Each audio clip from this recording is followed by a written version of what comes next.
Good morning, my name is Paul and I am an alcoholic. That's the hopeless variety. A little bit about me. I grew up in Boston. I was fortunate enough, I graduated high school in 1973, if anyone remembers back then. That's when they changed the legal drinking age. So, oh yeah, I remember, they had a girl. I remember coming out of high school and going into the local bar and then going home, my poor mother. How was school? Huh? You know, were you drinking? No. No, wait a minute. Yeah, I was. It's legal. You know, reading this chapter, I'm a card-carrying mental defective. I didn't know I didn't know. You know, in my neighborhood, me and my friends started drinking in 7th and 8th grade, so we'd have the courage to go to these Catholic school dances and make fools of ourselves. But back then we thought we were cool. And my thinking was off, and no one told me. You know, I was the last one to know. Out of high school, 2 of my siblings were in college, and my dad said, you know, you can go to college if you can afford it.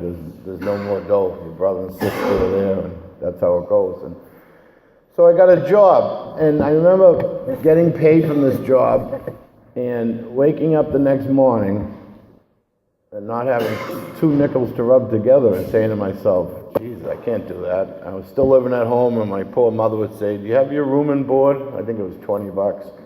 I make up some cockamamie lie and look her right in the eye and lie, and spend the rest of the time between the next pay period to figure out how I was not going to do that again. And I come up with some great plans, okay?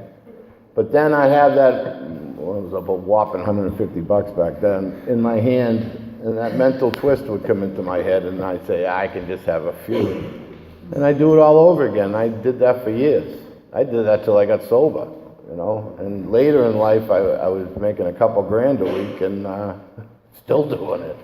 And half the time I'd owe some money too, because I'd go to go get some of that stuff that the other fellowship talks about.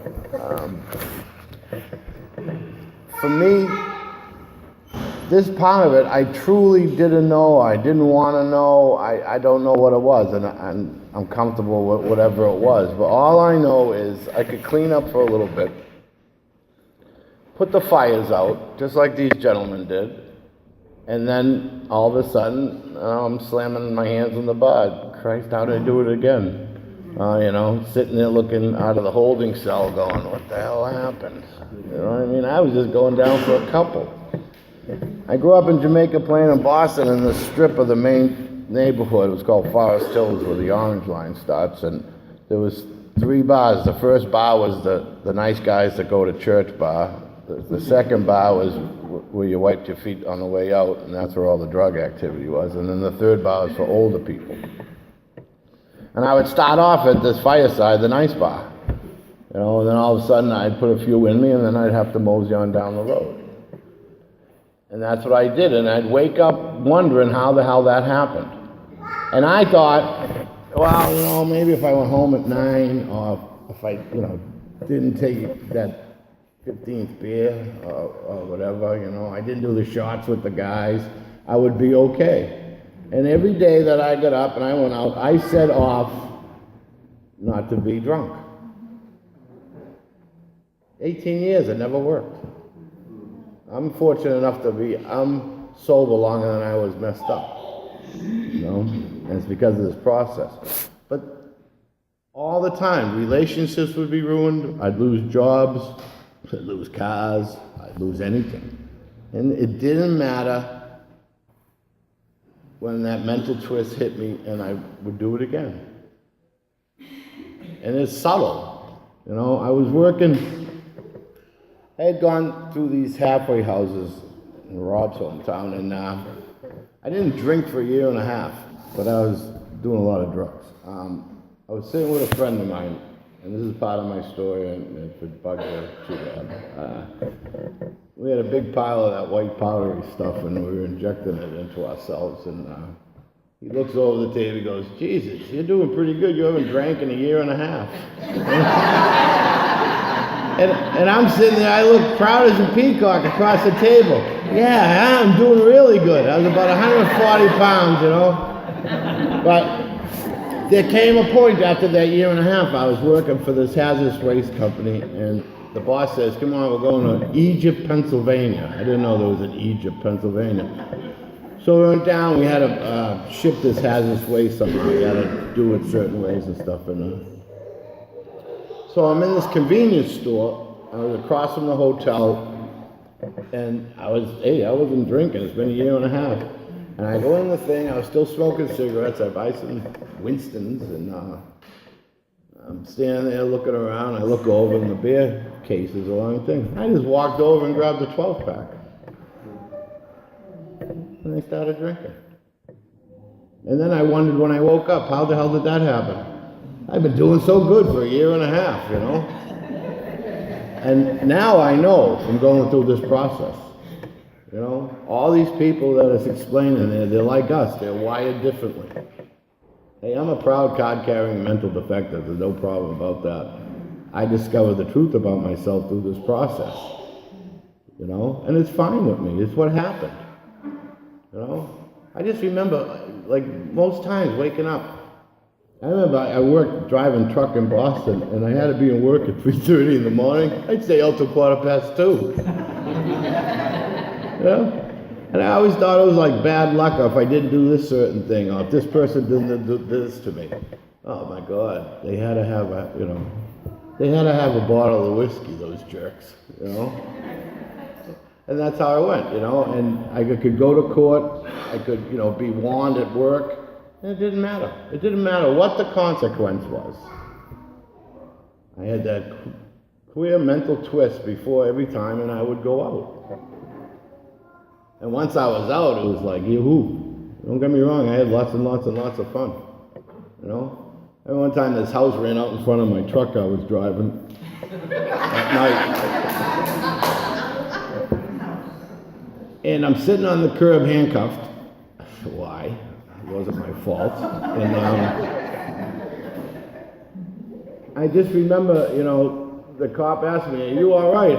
And I said, no, I think there's something seriously wrong with me, you know what I mean? But then I went through everything, I got out, and I was fine. So I'm down in Somerville, New Jersey for this hazardous waste company again. And I got buried in this trench. This is the beginning of my sobriety. And I was drinking and I was still spending my check, and we were working like 60 hours a week, and I was making tons of money.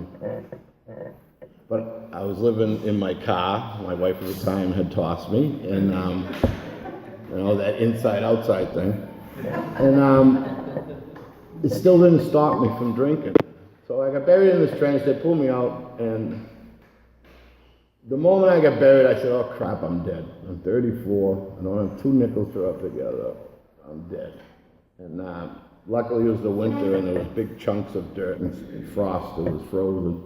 It wasn't loose, because Denise would have another speaker probably. So, this is it. The moment that happened, my life flashed in front of my eyes. I didn't like what I saw. Okay? So, all of a sudden I see cracks of light, and I hear mumbling voices. I think he's here, and blah, blah, blah, and they're digging feverishly to get me out. And so they got me out, and I had dislocated hip and other bruises and bumps, and so they bring me to the hospital. I remember waking up in the hospital. So this wasn't a mental twist. This was a mental, I don't know what to put it. So I wake up, and the nurse says to me, Paul, how you doing? I'm like, I'm all right. Now I'm forgetting about that life I just witnessed that went in front of my eyes. Now my thoughts are, okay, I have a case. My wife's flying down. I'm back in the house. I'm going to be on workman's comp, right? But something happened as I'm lying in that hospital bed. They would give me medication. Oh, I'll tell you a quick funny. The nurse says to me, Paul, how's the pain from 1 to 10? 38. But something happened to me, and for me, I believe the grace of God entered my life at that moment, and I could have a moment of clarity and think about the truth about myself. Because I couldn't do it on my own, so I believe it was the grace of God into my life. So they sent me home, they gave me a bunch of pills to go. But in the hospital bed when I got home, when I took the medication, my physical pain was okay.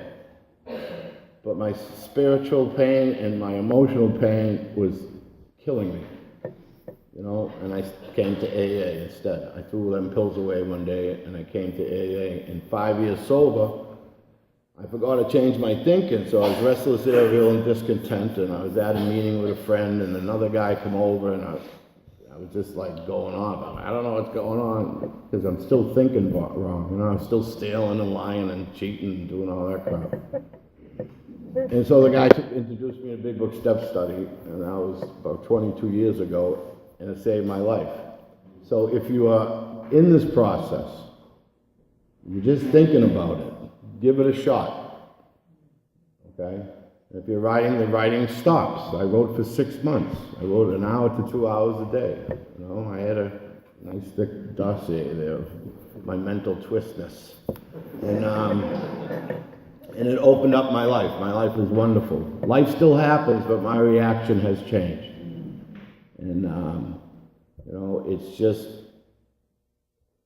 like it says in the book, this is the only way. I need a psychic change. So, I you know, and that's for me, it was change my thinking. And my thinking's changed, you know. I was able to do a lot of things in sobriety. There's a lot of people here. Thank Denise for asking me to speak, and God bless you all.